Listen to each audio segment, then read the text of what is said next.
Hello, everybody. I'm Jesse Waters, along with Morgan Ortagus, Geraldo Rivera, Kennedy, and Greg. It's 5 o'clock in New York City, and this is The Five.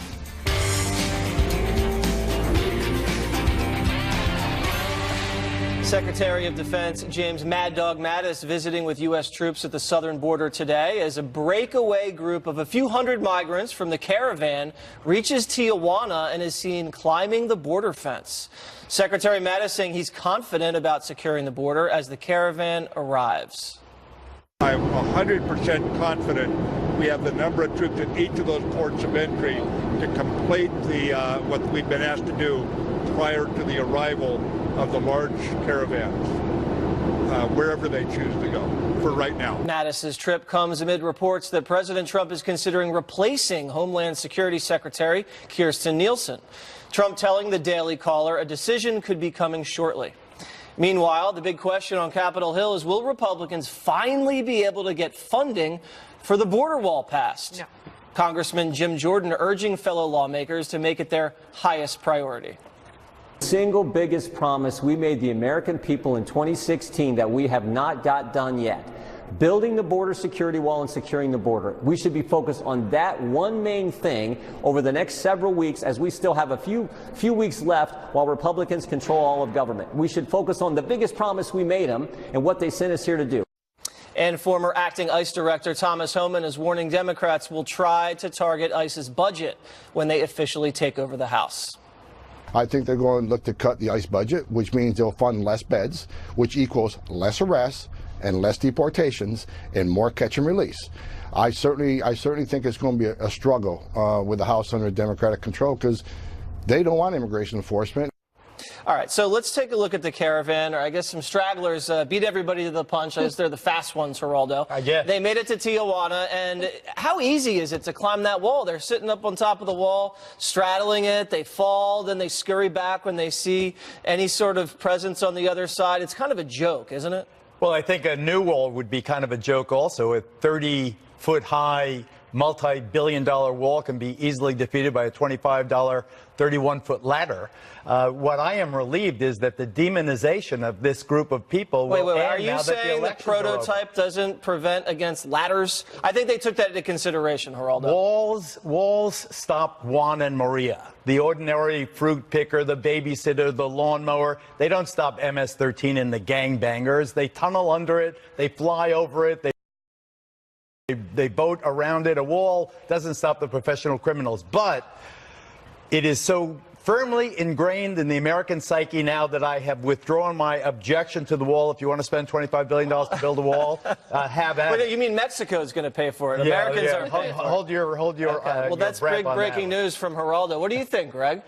I think it's a sad story because this was a politically motivated phenomenon, which paints a group of people as cheating, line cutting, taking advantage of raping, murdering. Yeah, and it's not. And the fact is, it was politically motivated by activists, and they claim that they're fleeing danger for safety, but they're fleeing right through and past Mexico, which is offering them refuge. It's like driving to the second hospital you see when you're shot, not the first one. It doesn't make any sense. So that's a contradiction. But the problem here is that Americans are good people. We like immigrants. We are immigrants. But this politically motivated phenomenon triggered our sense of unfairness and line cutting. So you see people get upset about it because they feel that America is being taken advantage of. If we just, and by the way, the reason why they're getting there faster is there are buses now. So there's all these questions that nobody answered. For example, how did this start? Who started it? How are these people being fed and clothed, and where are the bathrooms? And then how can they go so far so quickly? And we're seeing now that they're using transportation. So we see that this is all an artificially created phenomenon, and everybody comes out looking the worst. And now there's going to be a big battle in the House, Kennedy. How are they going to, in the lame duck, fund the wall at all? I heard $5 million is on the table from Senator Mitch McConnell. $5 million? That's $5 billion, excuse me. And then they're talking for you, Geraldo. And then they're talking about defunding possibly when Pelosi takes over the gavel of ICE. Yes, the Democrats have talked about that. It's really the progressive wing of the Democrat Party, because mainstream Democrats, populist Democrats from the Midwest, they really don't have a lot of interest in that because they don't have an answer for, well, what do you do in place of ICE? And that's the problem that Republicans ran into replacing Obamacare. They really didn't have a great solution for that, and people are going to get very sick and tired of that brand of obstructionism. Republicans really couldn't do much when they had the majority in both chambers. Yeah. So how on earth are you going to create this sense of urgency just because you have a compressed timeline? And the interesting thing here is you really do have a solution. Democrats have something they want. Republicans who support the president have something they want. And if you trade dreamers for the wall, both sides really are not far off in this compromise. That's too sensible. That was. I know, but that's the problem is Yeah. if both sides love it. You're absolutely right about the activists on both sides. They love the entrenchment. It's one of those issues where everyone wins when a group When of people nothing is caught in the done. middle are the losers. There was a deal on the table, and then for some reason it fell apart. Morgan, now they're also talking about getting rid of Kirstjen Nielsen. Trump allegedly, if you're going to believe the media right now, is very upset with her. She's not doing enough on the border, and he's thinking about replacing her as soon as tomorrow, we're hearing. Well, I just want to say for the record, I'm super happy that we're still talking about the caravan.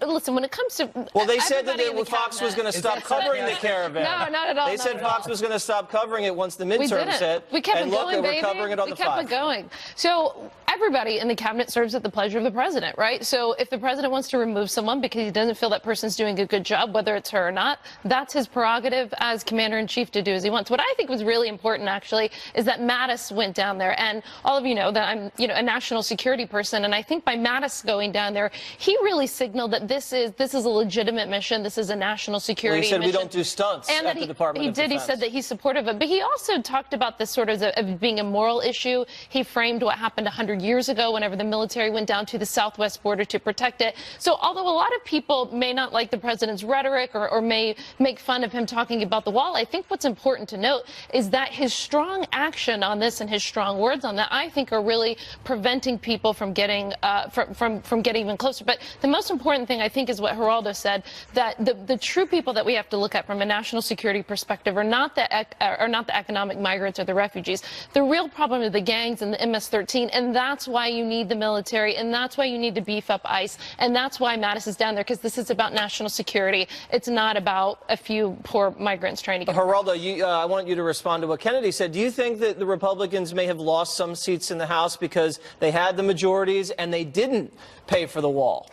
I don't think that's what happened. I think the president and the nation suffered the double misfortune, the tragedy of the massacre in the Jewish synagogue in Pittsburgh and the bombers sending bombs out the week before the election, giving America a sense of disquiet and looking at President Trump as being less than invulnerable. He seemed shattered or rattled, let me, the better word. But if it's by in these events. 2020, 2 years from now, there's still no border wall funding, and there's still caravans coming, that's going to hurt turnout among Republicans. I have urged the president to his face in conversations to please take the Kennedy deal, give the Dreamers a pathway to citizenship. The Democrats have already said they will fund the wall. Make them stand up. Make them do that. The elections have consequences. He's earned his wall, just as the Dreamers have earned their path to citizenship. But I have to say, you referenced something that Secretary Mattis said about 100 years ago. 150 years ago, Arizona, New Mexico, Colorado, California, and all these other states belong to Mexico. So there's a special relationship that has to be recognized. We have 7 million unfilled jobs in this country. We have fruit and vegetables dying on the vine. I think we have to get off the dime. We have to force our political leaders, right and left, red, blue, Republican and Democrat, to fix this problem. Enough already. Enough grandstanding. All right, I get it. It's important that we have people to go do these jobs. The one thing that drives me crazy about this is that whenever you are for the law and order process, whether it is for prisons, strong borders, or terror, the opposing side is always going to say that you're against a certain group of people. You're always going to be painted as mean. So if you have a strong border, you don't like brown people. If you want you're strong on terror, you're Islamophobic. If you're for a strong criminal justice system, you just want to incarcerate more blacks, which actually President Trump showed today he's not. But the point is, if you are a law and order person, the only argument that you're going to get in response is that you're just a mean bigot. And I think that really diminishes the debate. It does, because they can't argue on substance. They have to smear. All right, Florida election chaos continues. President Trump calling for Broward County election supervisor Brenda Sneaky Snipes to be fired. Did you name her? And the feds are getting involved down there in Florida. So I come on, so they played a little Ricky Martin. It's a coincidence. No, weren't you in the original Menudo? I was. I actually interviewed him for the original Menudo. Anyway, more dysfunction in the election drama that's unfolding in Florida. More dysfunction. Is that news? A state judge, as you know, extended the Palm Beach County recount by 5 more days after those troubling reports of voting machines overheating and breaking down. So that's a state court judge. But now a federal judge has taken over the case from the state court judge. A federal judge in Tallahassee has taken the case, and he requested, I don't know if it's a he or she actually, requested that all interested parties explain why that new Palm Beach County deadline should or should not be extended until next Tuesday. You follow me? So we don't know if the Palm Beach election deadline has been extended or not. A federal judge now is making that decision right now. Otherwise, the deadline is tomorrow. Meanwhile, Brenda Snipes, remember her, Brenda, the embattled Broward County election supervisor? She's defending the slow, ever so slow vote count. I'd like to call to your attention that this midterm election, in addition to running very smoothly, was one of the most highly participated midterm elections probably that we've had in 20 years or more. Well, that's true. Everybody voted, and over 8 million people in Florida voted, and you have 6 votes between. I made that up. In a new interview today with the Daily Caller, President Trump is slamming Brenda, calling her a disgrace, and saying she should be fired. And don't you wish the president would stop criticizing black women for 2 weeks? He criticizes everybody, Geraldo. He just went after Acosta. Come on. Crazy. Yeah, I don't think he spares criticism for anybody. I mean, but listen, for all this point. This is not. She's clearly incompetent. I mean, this is well documented. She's been at reelected this point. 4 times. Well, and that's really. Yeah, so was that Marion Barry. So was Robert Byrd. True. No, I mean, listen, I think what's really on the line here is election integrity for 2020 as well, not just here. And people in Florida, my lovely home state, deserve the right, to know who won on election night, to have these be fair. Something interesting that I didn't realize is actually on the ballot in Florida here in the midterms. One of the amendments was to have all of the supervisors of every county elected, which did pass in Florida. So we're in for even more of a treat. Yeah. More Brendas. Now, do you want to withdraw that characterization of Brenda? Sneaky? No, I'm going to stick to sneaky. So what do you think of, isn't the real problem that Florida's 50-50 and you have 8 million votes and you have a handful separating? I mean, is there any system that could Well, sort it became a handful. It used to be 60,000, and now it's 15. And she thinks it's running smoothly. Listen, Geraldo, 3,000 counties in America are finished with the vote tallies. They've all done a great job. You have one county, or maybe two, one county, and they have no idea how many votes were cast, counted, or how many still have to be counted, and she thinks it's running smoothly. She is a laughingstock. Everybody in this country is looking at her like she's a complete moron, and she's defending herself. Now, it's gotten so bad, the spin from MSNBC is that she's a Republican. That's what they're saying because they know. Is she? No, she was appointed by a Republican. She's run for re-election 4 times as a Democrat. And now Bush appointed she's her. saying, yeah, great, well done, low energy Jeb.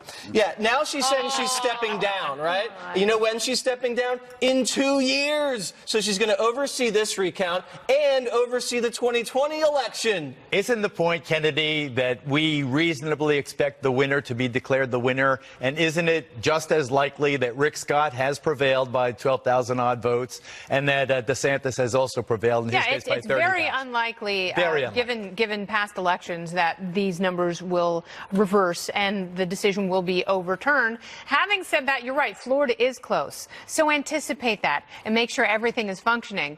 In Palm Beach County, the vote counting machines are made by a company that no longer exists. They had $11 million set aside for new machines, but they couldn't decide which ones to get and if they were ADA compliant. compliant. So now you have machines that need WD-40, a mechanic flown in from the Midwest who can ram a horn in her and basically get things working again because there's smoke coming out. But the biggest problem is, it's not that they're overheating and breaking down. It's that every time you put the votes in, you come up with different tallies. Oh. And that is quite problematic. Greg, do you, in your cynicism, believe that they're trying to rig the election? I don't know anymore. These are the people. If the Democrats win, it's no problem. If they lose, it's rigged. Right. That's what we've learned. Right. And they said that it was like if you didn't chase the Russians, then you were guilty of treason. But if you chase the Democrats, you're guilty of treason. Is that how it works? Here's the thing. I hate this topic because nobody knows anything. It's like nobody. This is like the worst episode of People's Court when you have two really boring people arguing over hedges. Like my hedge, that's what this is. That's what this is. And it all comes down to one thing. Who's going to give up first? The Democrats, it's an adolescent staring contest. And the Democrats always do this stuff. They never give up. But now the Republicans just have to play the game and resist and do not give up all the way to the end. And the Democrats will finally leave. There's no way that they could win this. I don't see how. Well, my favorite is that Nelson and Scott both showed up in the Senate this week. It's like the Miss That's USA cute. I like pageant it. a few years ago, whenever that was like one girl won, and then they took the crown off her head and put it on the other girl. I like Scott and I like Nelson. I have no pony in this race, but I do think that. Don't you own property in Florida? Yes, I do.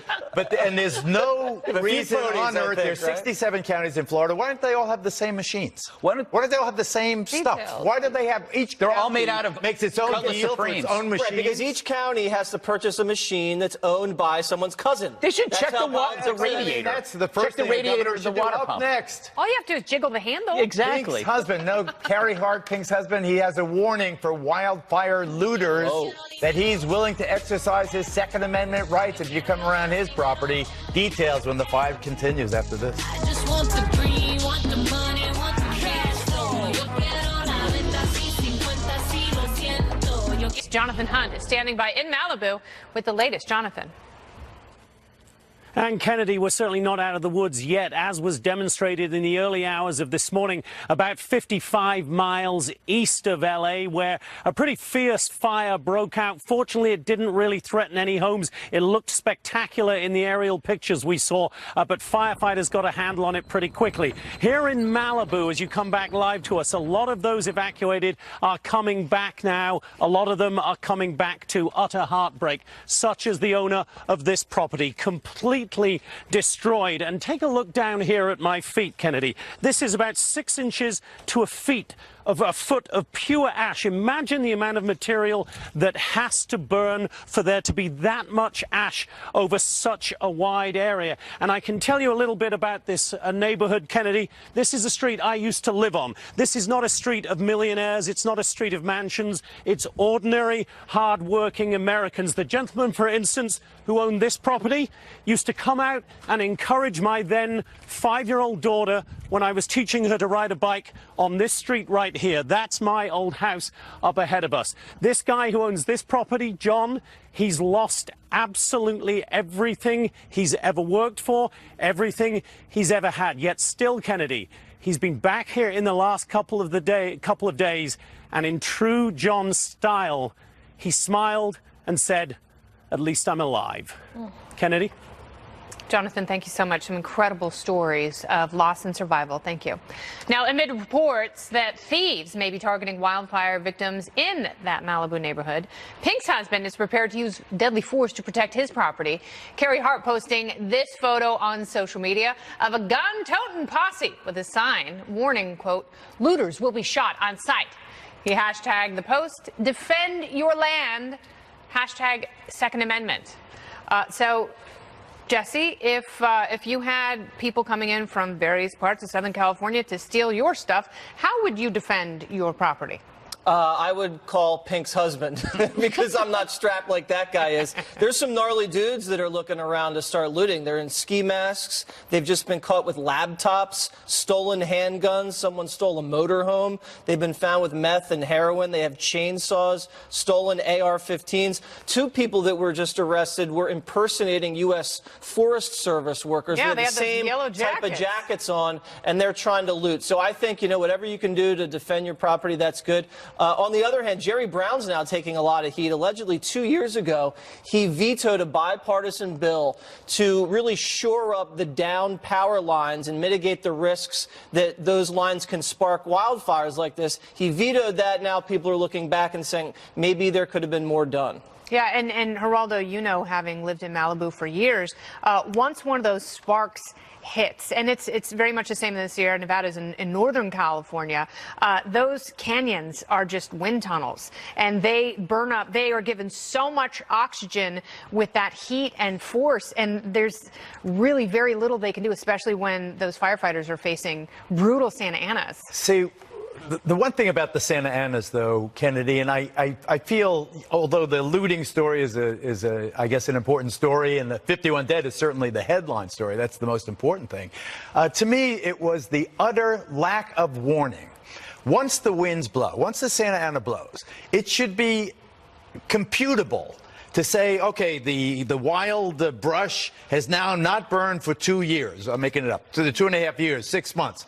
The humidity is below 25%. The wind is blowing above 12%. You know this is going to happen. How is it that those people burned in their cars, not being able to escape? How is it that they weren't evacuated earlier? How is it that they didn't block those roads, those canyon roads? This is unacceptable. You can't have grandma dying in her car. You've seen the videos. Everyone's seen the videos. You drive the car through the hell on earth. I mean, but I guess what I will say is it does happen so quickly. It's not like a hurricane where you have days and days of warning. Yes, there is essentially a wildfire season in Southern California, but when the winds shift, there's nothing you can do. And if it looks like something's burning the sirens like the Midwest does for the tornadoes. Okay. You blast those sirens. Everybody knows that, oh my God, this is... But to that point, a lot of people aren't going to take it seriously, and you see this also with hurricanes. People, I can stick it out here, and one of the reasons why people stick it out is because they worry about their belongings. They don't want to leave their houses because they don't understand if there is a stiff penalty against looting. There is none. They don't want to leave. It's like when you leave your house with the door unlocked, you may get away with it, but everybody knows you're leaving during this. So the thing is, the problem of looting isn't theft. It's a persuasive argument for staying and dying. Mm-hmm. Good point. You're Good absolutely point. right. And when you've already lost your property and you don't know what to do with your pets, and the last thing you have are the few things in your possession that don't burn, like firearms, you know, it's really a recipe for disaster. Is the state handling it appropriately?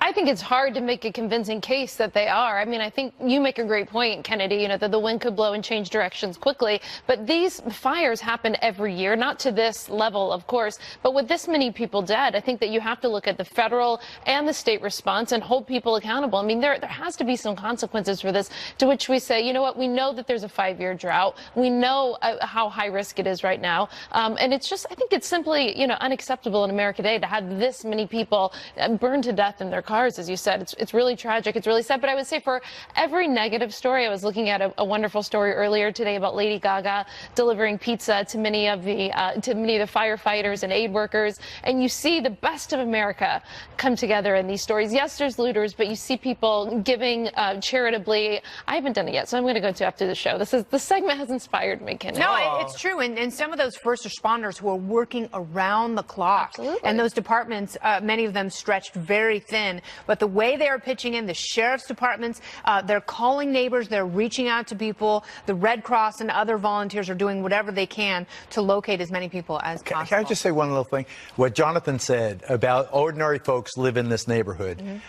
Too much of the attitude about what happens in Malibu, oh, they're all rich Hollywood people. That's a bad attitude to have. I mean, we're all in this together. Yeah, and if it's 27 miles long, a lot of people live in the hills, and there are also several trailer parks throughout Malibu where, you know, people are not. My parents lived in one. And I lived with him for several months, which is awkward. An anti-Trump pundit melts down with a new unhinged prediction.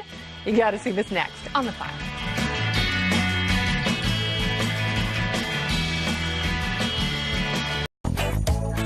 Another outrageous example of liberal media bias. Anti-Trump pundit Donny Deutsch is predicting the president would attempt a military coup if he doesn't win his 2020 re-election bid. I think he will be disqualified before, but in the sad event he does run and he does lose, which would be a happy event, it would be stunning what we would see. He would be a president going, I'm not leaving. I'm not leaving. Can I call the military? I mean, it is that. We have to look at this man. He really would do that. He would say, no, no, no, this is voters. I'm still here. And even if they carried him out, he would turn to 50 million Americans and say, I'm still your president. And this is my new government. This is what we're dealing with here, kids. Yeah, you know, Greg, this is going to be a really tough decision for me as a Navy reservist. Which side do I take in the military coup? I don't know. What a Deutsch bag. That's so funny. Choose wisely. Thank you. Deutsch bag? Yep. I just came up with that.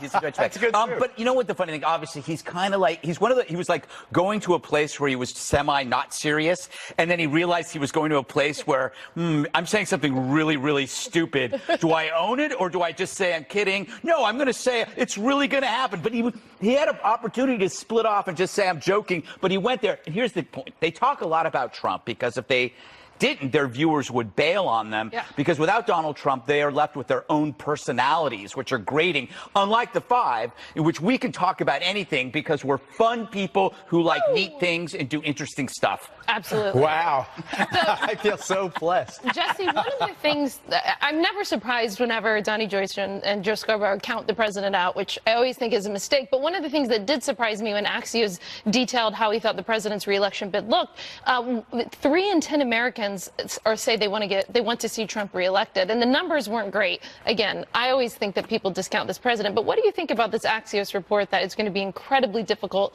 for the president to get re-elected? I think it's going to be more difficult because he's probably not going to face crooked, and he's got to win Wisconsin, Pennsylvania, and Michigan. Ohio. Not necessarily all 3 of them, but he at least needs 1. But I want to talk about Deutsch bag. I respect him. He's a talented guy, had a nice career, always tan. I definitely tip my hat off to that. But I feel like Greg was right. He's weaving into a point where he's like starts to peddle a conspiracy theory, and then he smirks in order to pull off, am I kidding or am I serious? And I know smirking. Yes. I do that, and I respect that. The Trump predictions, I made a list of things that people have said would happen with Donald Trump. He would drop out of the general election. He would resign during the transition and hand over the keys to Pence. He would nuke North Korea, pull out of NATO, fire Mueller. He would be arrested, and then he would pardon himself. Right. Trump is a Russian asset, and then they also predicted, which is the most outlandish, that Trump would stop tweeting. Yeah. And that's really that outrageous. by far is Never the most outrageous. Never happened. Yeah, I mean, that's... Anyway, go ahead. I don't even know what to say about I was just going to say that I have a couple of predictions. You know the president, right? I know the president. I didn't know you knew him. What? Oh, well, I know the president. But he doesn't seem disinterested to me at all in the job. I mean, that's what Scarborough said. That can seem Scarborough is talking from guilt because he helped elect Trump, and now he's virtue signaling to his audience. Nicole Wallace and Joe Scarborough, the 2 most vehement Trump haters of both Republican, which I find very, very ironic. There's not going to be any Russian collusion. Take it to the bank. It doesn't happen, doesn't exist. It is absolute BS. Mueller's report will be the biggest vanilla piece of cake that you've ever, sponge cake that you've ever had. It's not going to happen. You like vanilla. And I believe that he will run for re-election. I've seen his supporters are very. That's very good. Very good. Kennedy, what I'm wondering is because when you have all of these guys like Scarborough and Deutsch and all of them that are and everyone running for the president, it's like a shoe measuring contest with the president. Let's put it that way. I don't think they're measuring shoes for cable television, they're measuring shoes. Sure. So, do you think Any of the women? I'm not going there. Do you think any of the women Never had a problem that are going to run against the president, perhaps will be better suited because they're not sort of like 2 macho males fighting it out? At this point, we don't know. We don't know who the nominee is going to be. It looks like it's going to be Joe Biden because, according to all the polls, he's at the top of the. Disagree, the but go ahead. All right, very good. Elizabeth Warren, it is, Greg. I redact that statement. But it's funny because Everybody knows Deutsch obviously doesn't know anything about politics because he's using words like, "Oh, he's going to be disqualified," as though it's a figure skating contest. And it's like, are you saying he's going to be impeached? impeached somehow, or that he's younger than 35, or he was born in Guam? Like, what is the disqualification that, that we would be didn't know funny about? if Trump wasn't born in America. You were born in after Kenya. all that. Yeah. And the other thing is, there are those on the left who make fun of conservatives for talking about, and libertarians for talking about the deep state. And they say that people who talk that way are conspiracy theorists when they conflate what if with what is. And they talk about these things, and they paint these fantasies like, well, what if the president doesn't leave the Oval Office? And he's like Boris Yeltsin 2020, and he's barricaded himself in, and he has to be extracted with Crisco in the military. And they're talking about it as though it's the worst thing in the world, and as though it's happening right now. Right, it's the same thing we're seeing with Matthew Whitaker. They're talking about Matthew Whitaker as though he's already punched Robert Mueller in the face and single-handedly shut down the investigation. And that's an amazing point, because these are coming from the people who actually haven't accepted the outcome of the election that are saying this. I mean, anyway, we got to go. Stay right there. Wild Card Wednesday is next. Yay!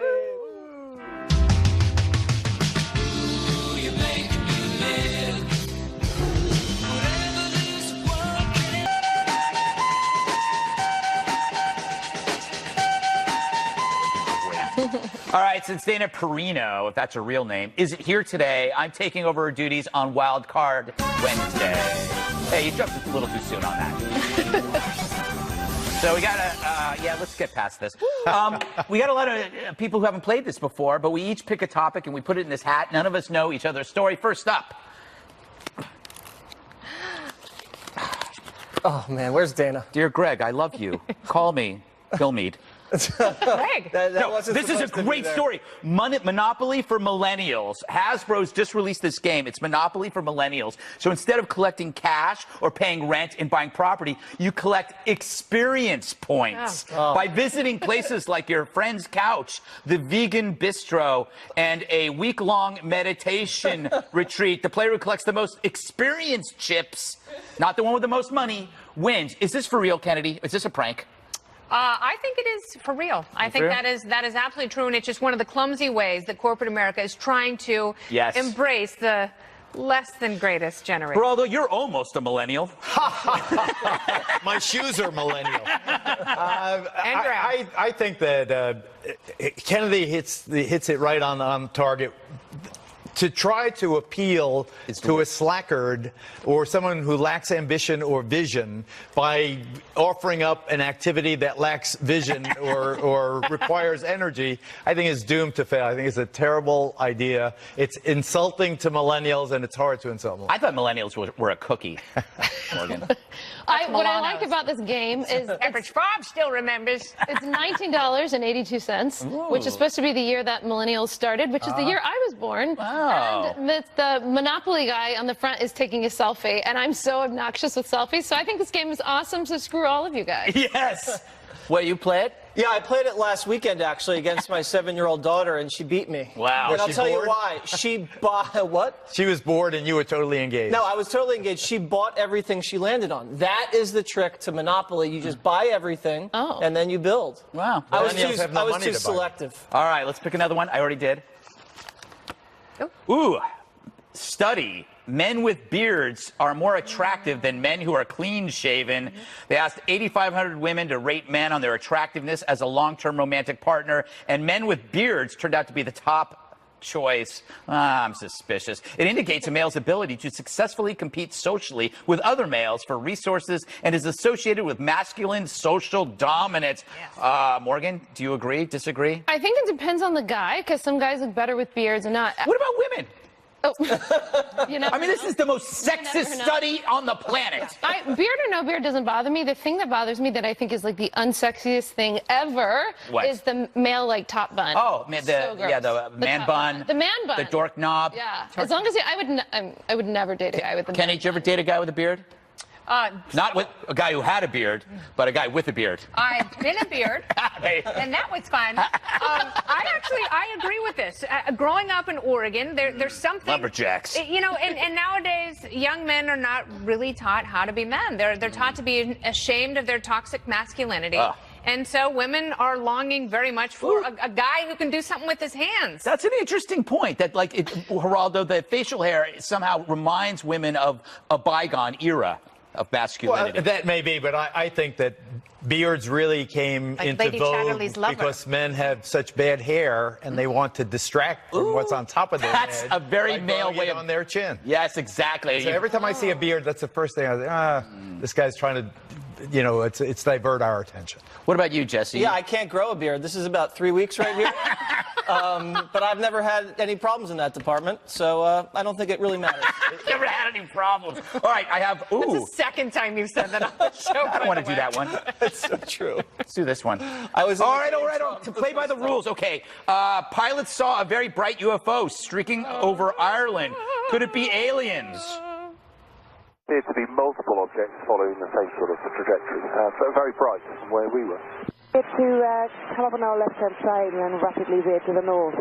We saw bright light and then it just disappeared at a very high speed. Even when they're talking about UFOs, the British sound so smart. I find this more believable because they see it and they talk about it with a British accent. So it sounds like MI6. Yes. It sounds like this is actually happening. My goodness. I saw UFOs. Really? I was totally wasted at the time. I was on my boat in the Bahamas. You know, I saw UFO and I was wasted. Great band. I saw UTFO. They were great. I actually believe this, and I think now there's so much political chaos and so much frightening instability that it would be the perfect time for aliens. An alien invasion. Now it's not like we have been so softened to That's not the expect anything. Let me get Morgan. Is that the caravan story? We gotta go. Invasion. Build a wall. I believe 100% believe in aliens for Really? sure. Yeah, absolutely. Think about how big, like the multiple universes, planets, solar systems. Oh, Morgan, it's not that big. For sure. I've been around. Yeah. One more thing up next.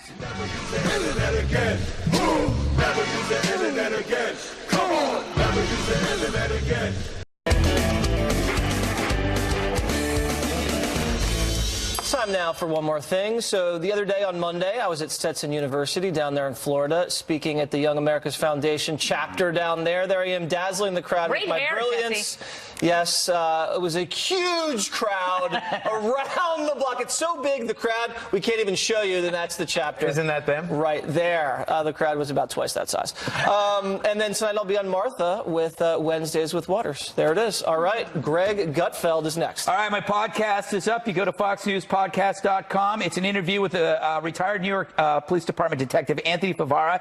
He spent 32 years dealing specifically with what would you call disturbed individuals. And so we talk about the difference between bad and mad people. Ah, good. Now it's time for this. Greg's Can of Beans News. Let's roll this tape. I want to show you an interesting way to open a can of beans.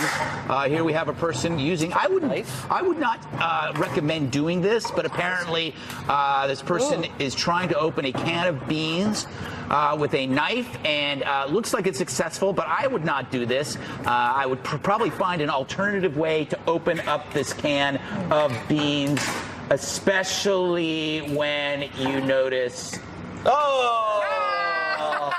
If you had a beard, you could open it that way. All right. You're a Very real good. man. Kennedy. I think this is so wonderful. So we talked about the wildfires in California and the firefighters who are being sent in from different states. There is a group of comfort dogs that have gathered in Irvine, California at Cal State Lutheran. Ruthie, Emma, Cubby, Jacob, Hannah, and Lois, the LCC Canine Comfort Dogs, are doing a wonderful job. They stood with their handlers to wave on those incredible firefighters and give them hugs and kisses, because even these brave heroes who are going to save lives and homes and property, they still need snuggles from the greatest animals on earth, which are not cats. No, That's gonna start unnecessary. something. I don't know, man. All I right, don't know. email Kennedy.